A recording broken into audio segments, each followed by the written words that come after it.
السلام علیکم dear students, 10th class کے نصاب میں شامل اردو ادب کی غزل کے بارے میں آج ہم بات کریں گے، یعنی کہ ایک مشہور صنف ہے اردو ادب میں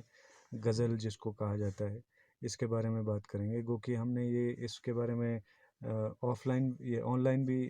بات کری تھی پہلے، لیکن کیونکہ آن لائن موڈ میں ہمارے طالب علموں کی، ہمارے اسٹوڈنٹس کی شرکت جو ہے وہ بہت محدود رہتی ہے، بلکہ بہت کم رہتی ہے یوں کہا جائے، تو اس لیے میں نے بہتر سمجھا کہ اس کو آف لائن ریکارڈ کر کے جو ہے شیئر کیا جائے، تاکہ ہو سکتا ہے کہ کوئی اس سے مستفید ہو جائے۔ بہرحال غزل کے بارے میں ہم بات کرتے ہیں، تو یہ بنیادی طور پہ عربی زبان کا لفظ ہے اور یہ غزال سے نکلا ہے، تو اس کے لغوی معنی ہیں عورتوں سے باتیں کرنا، عورتوں کی باتیں کرنا یا عورتوں کے متعلق باتیں کرنا۔ یعنی غزل عشق و محبت کی قلبی واردات کی ترجمان ہوتی ہے۔ اصلاحی شاعری میں غزل سے مراد وہ صنف نظم ہے جس کا ہر ایک شعر الگ مضمون کا حامل ہو، لیکن اس میں عشق و عاشقی کی باتیں بیان ہوتی ہیں، خواہ وہ عشق حقیقی ہو یا عشق مجازی ہو۔ عشق حقیقی سے مراد اللہ تعالیٰ سے عشق ہے، یعنی اللہ تعالیٰ کے تئیں جو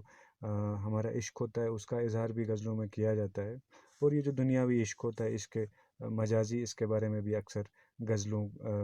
کے انداز میں جو ہے غزلوں میں بات کی جاتی ہے۔ لیکن آج کل کے دور میں جو ہے غزل میں عشق و عاشقی کے علاوہ دنیا کا کوئی بھی موضوع جو ہے، یعنی اس میں تقریباً دنیا کے ہر طرح کے موضوع جو ہیں وہ زیر بحث لائے جا سکتے ہیں۔ آپ یہاں پہ بھی دیکھ سکتے ہیں کہ یہ بنیادی طور پہ غزل میں عشقیہ باتیں بیان کی جاتی ہیں، لیکن آہستہ آہستہ غزل میں اور طرح کے مضامین بھی داخل ہوتے گئے، اور آج یہ کہا جا سکتا ہے کہ غزل میں تقریباً ہر طرح کی باتیں بیان ہو سکتی ہیں۔ تو شاید یہی وجہ ہے کہ غزل آج بھی جو ہے اردو کی سب سے مقبول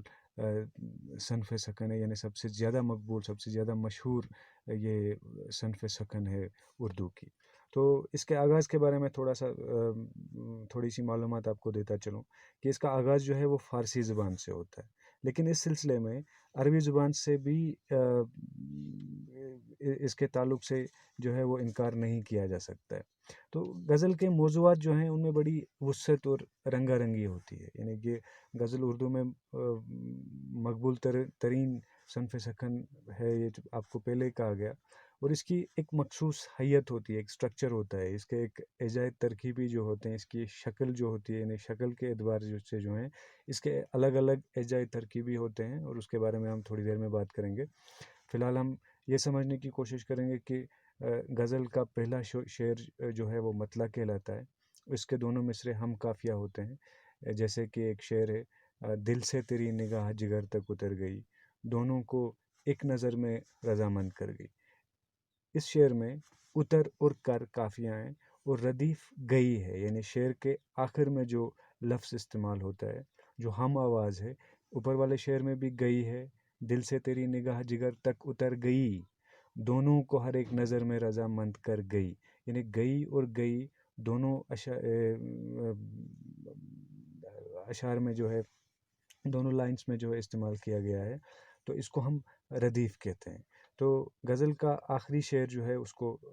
وہ مقطع کہلاتا ہے، اور اس میں شاعر جو ہے وہ اپنا تخلص استعمال کرتا ہے۔ مثال کے طور پر، میر ان نم باز آنکھوں میں ساری مستی شراب کی سی ہے، تو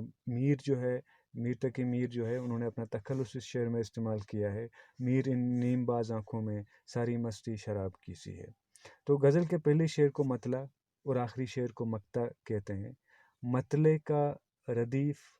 اور قافیہ جو ہے وہ ایک ہوتا ہے، یعنی غزل کا جو پہلا شعر ہوتا ہے اس کا ردیف اور اس کا قافیہ یہ دونوں ایک ہی ہوتے ہیں۔ تو قافیہ کیا ہوتا ہے، ردیف کیا ہوتا ہے، یہ میں تھوڑی دیر میں آپ کو سمجھانے کی کوشش کروں گا۔ فی الحال غزل کے بارے میں اور تھوڑی بہت جانکاری حاصل کرنے کی کوشش کرتے ہیں۔ تو عموماً کیا ہوتا ہے کہ غزل کا ہر ایک شعر علیحدہ اکائی ہوتا ہے، یعنی معنوی اعتبار سے وہ اپنے آپ میں مکمل ہوتا ہے، لیکن بعض غزلوں میں 2 یا 3 ایسے مسلسل اشعار ہوتے ہیں جن میں خیال کا تسلسل پایا جاتا ہے، یعنی یہ ضروری نہیں ہے کہ غزل کا ہر ایک شعر، یعنی آپ اگر غزل کو پڑھیں تو آپ دیکھیں گے کہ اس کا کوئی ٹائٹل نہیں ہوتا، کیونکہ غزل لکھنے کے دوران شاعر جو ہے وہ الگ الگ موضوعات پہ بھی بات کر سکتا ہے، ہر ایک شعر میں ایک الگ موضوع وہ چھیڑ سکتا ہے۔ لیکن اگر ایسا نہیں ہے، اگر غزل میں 2 یا 3 ایسے مسلسل اشعار ہیں جن میں خیال کا تسلسل پایا جاتا ہو، ایسے اشعار کو قطع کہلاتے ہیں۔ بعض غزلیں ایسے بھی ہوتی ہیں کہ جن کے تمام اشعار میں تسلسل موجود ہو، یعنی ایک ہی خیال کو لے کے ایک ہی موضوع پہ غزل میں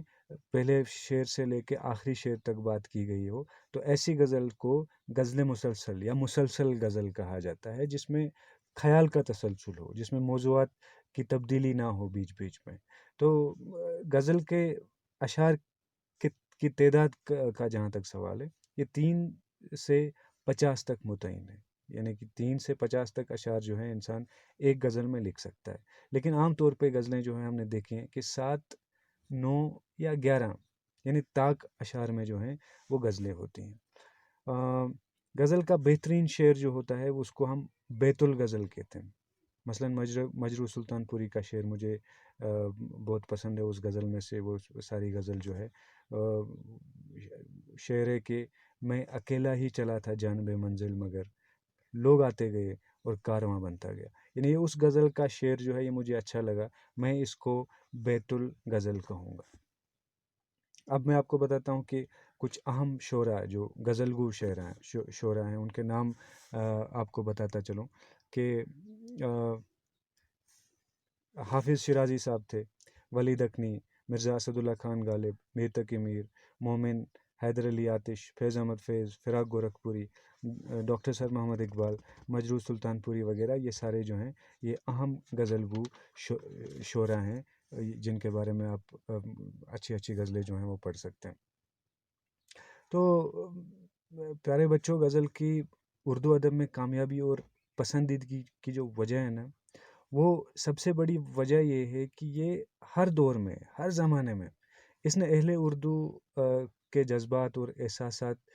کا ساتھ نبھایا ہے، یعنی کہ اہل اردو کے جذبات اور احساسات کا ساتھ نبھانے میں اردو جو ہے وہ ہمیشہ کامیاب رہی ہے۔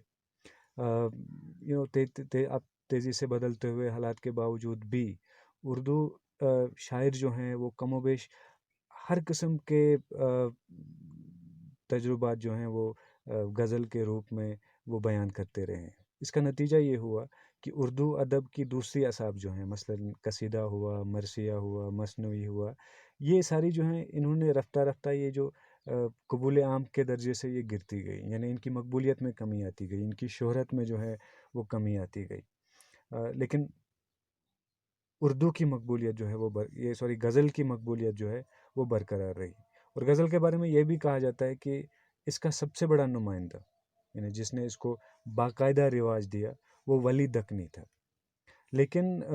ولی سے غزل کا آغاز نہیں ہوتا، یعنی یہ نہیں کہا جا سکتا کہ انہوں نے ہی غزل کا آغاز کیا، گو کہ وہ ایک بڑا نمائندہ تھا، اس نے ایک باقاعدہ رواج دیا، اس کے بعد لوگوں نے مسلسل جو ہیں وہ غزلیں لکھنا شروع کر دیں اور غزل کا رواج جو ہے عام ہو گیا۔ لیکن یہ نہیں کہا جا سکتا کہ اس سے غزل کی شروعات ہوتی ہے، یعنی کہ اس نے غزل شروع کی ہے، بلکہ اس سے پہلے بھی ہمیں دکن کے بہت سے شعراء کے یہاں غزلیں ملتی ہیں۔ مثلاً قلی قطب علی شاہ، قلی قطب شاہ نصرتی صاحب ایک شاعر کا نام تھا، اور ملاوجی شامل ہیں۔ تاہم ولی دکنی وہ پہلا شاعر ہے جس نے غزل کو ایک باقاعدہ رواج فراہم کیا، اور اسی رواج کی توسیع کرتے ہوئے، یعنی اسی رواج کو آگے بڑھاتے ہوئے ڈاکٹر سر محمد اقبال، حضرت موہانی اور کلیم عاجز جیسے مشہور شعراء نے غزل تسلسل کی بہترین مثالیں جو ہیں وہ قائم کی ہیں۔ اب ایک اور بات سمجھنے کی کوشش کرتے ہیں کہ لوگ اکثر طور پہ جو ہیں ہمیشہ جو ہیں غزل اور نظم میں تھوڑا سا کنفیوز ہو جاتے ہیں۔ تو اس میں مختصراً ہم ایک دو کوالٹیز میں آپ کو غزل کی بتاتا ہوں تاکہ ہم جو ہیں غزل اور نظم کے درمیان فرق کر سکتے ہیں۔ تو غزل اور نظم میں بنیادی فرق کیا ہے کہ غزل کا ہر ایک شعر جو ہے وہ جداگانہ حیثیت رکھتا ہے، یعنی کہ اس طرح سے اس میں موضوع کی کوئی قید نہیں ہے، ہم کوئی بھی موضوع ایک غزل ایک غزل میں ایک شعر ایک موضوع پہ ہوگا، دوسرا شعر دوسرے موضوع پہ ہو سکتا ہے، لیکن نظم میں ایسا نہیں ہوتا ہے۔ نظم میں باقاعدہ طور پہ جب نظم لکھی جاتی ہے اس کا عنوان ہوتا ہے، جبکہ آپ نے دیکھا ہوگا کہ غزل میں اکثر جو ہے وہ کوئی عنوان اس کا نہیں رکھا جاتا ہے، تو غزل کا کوئی عنوان نہیں ہوتا ہے، یعنی موضوع طے نہیں ہوتا ہے، جبکہ نظم میں موضوع جو ہے وہ ہمیشہ متعین ہوتے ہیں، موضوع جو ہے ہمیشہ طے ہوتے ہیں، اور اپنے موضوع کے مطابق باقاعدہ عنوان یہ جو نظم کا ہے اس کا ایک عنوان رکھا جاتا ہے، اور اس موضوع پہ جو ہیں وہ بات کی جاتی ہے۔ تو اب دوستو ہم اس کے اسٹرکچر یعنی اس کے اجزائے ترکیبی جو ہوتے ہیں، اس کی حیت یا شکل کے اعتبار سے جو اس کا اسٹرکچر ہوتا ہے، جو اس کے اجزائے ترکیبی ہوتے ہیں، ان کے بارے میں بات کریں گے۔ شاید ہمیں یہ باتیں جو ہیں پوری طرح سے سمجھ میں نہ آئی ہوں کہ مطلع، مقطع، قافیہ اور ردیف یہ ساری چیزیں کیا ہیں، تو اس کو سمجھنے کی کوشش کرتے ہیں۔ تو میں نے آپ کو کہا تھا کہ غزل کا پہلا شعر جو مطلع کہلاتا ہے، اور اس کے دونوں مصرے جو ہیں وہ ہم قافیہ ہوتے ہیں۔ اور ہم قافیہ سے کیا مراد ہے؟ اس کے معنی ہوتے ہیں لغوی معنی، یعنی لٹریری میننگ اگر ہم اس کی دیکھیں تو وہ ہوتا ہے پیچھے آنے والا۔ تو یہ وہ ہم وزن اور ہم آواز الفاظ، یعنی کہ جن کا وزن ایک جیسا ہو اور جن کی آواز ایک جیسی ہو، مثال کے طور پہ آنا، جانا، کھانا، تقریباً آواز جو ہے یہ ہم آواز الفاظ ہیں۔ نام، جام، کام، شام وغیرہ یہ وہ ہم آواز الفاظ ہیں جو اشعار کے آخر میں، یہاں پہ تھوڑا سا دھیان دینے کی ضرورت ہے، اشعار کے آخر میں لیکن ردیف سے پہلے استعمال ہوتے ہیں، ان کو قافیہ کہتے ہیں۔ مثال کے طور پہ اثر اس کو ذرا نہیں ہوتا، رنج راحت فضا نہیں ہوتا، تو اس میں ذرا اور فضا جو ہے وہ قافیہ ہیں، لیکن وہ ردیف سے پہلے ہیں۔ اب ردیف کس کو کہیں گے؟ ردیف کے معنی ہیں لٹریری میننگ اگر اس کی ہم دیکھیں تو یہ ہوتا ہے گھڑ سوار کے پیچھے جو ہے سوار ہونے والا ہوتا ہے، وہ ہوتا ہے، یعنی کہ یہ وہ مستقل کلمہ یا کلمات ہیں، وہ الفاظ ہیں جو اشعار کے آخر میں بار بار دہرائے جائیں، وہ ردیف کہلاتے ہیں۔ مثال کے طور پہ اوپر کے شعر میں جیسا کہ میں نے آپ کو کہا کہ ذرا اور فضا جو ہیں وہ قافیہ ہیں، تو ردیف ہوتا اور ہوتا، اثر اس کو ذرا نہیں ہوتا، رنج راحت فضا نہیں ہوتا، تو ہوتا اور ہوتا جو ہے ان دونوں لائنز میں یہ جو ہیں ان کو ہم ردیف کہتے ہیں۔ یہ بار بار جو شعر کے آخر میں جو ہیں جو دہرائے جاتے ہیں، جو اشعار کے آخر میں جو دہرائے جاتے ہیں وہ الفاظ، تو اس کی دو شرطیں ہیں لیکن ردیف کی، یعنی کہ اس کی شرط یہ ہے کہ یہ تبدیل نہیں ہوں گے، یعنی مستقل ہوں گے شعر میں، اور اشعار کے آخر میں یہ جو ہیں ان کو بار بار دہرایا جاتا ہے۔ اب ہم بات کریں گے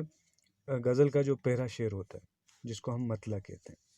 تو مطلع کے معنی ہوتا ہے طلوع ہونے کی جگہ، یعنی جہاں سے سٹارٹ ہوتا ہے۔ تو غزل کا پہلا شعر جس کے دونوں مصرے ہم قافیہ اور ہم ردیف ہوں وہ مطلع کہلاتا ہے۔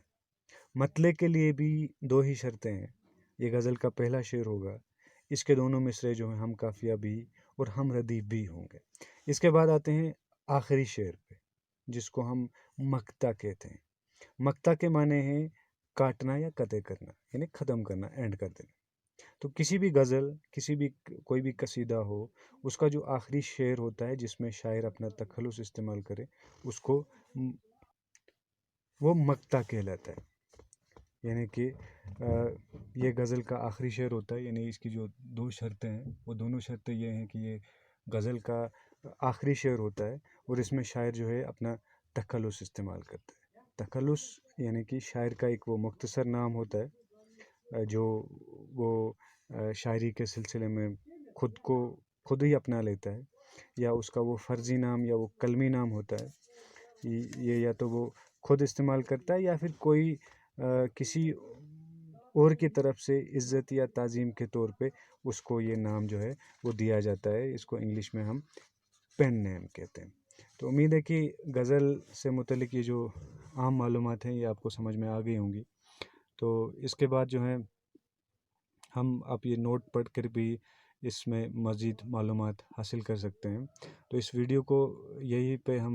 اس کا اختتام کرتے ہیں۔ تو اگلی ویڈیو میں ہم میر تقی میر کے بارے میں بات کریں گے، اور اس غزلیات کا جو سلسلہ جو ہے آپ کے نصاب میں ہے، اس کو آگے بڑھانے کی کوشش کریں گے۔ خدا حافظ۔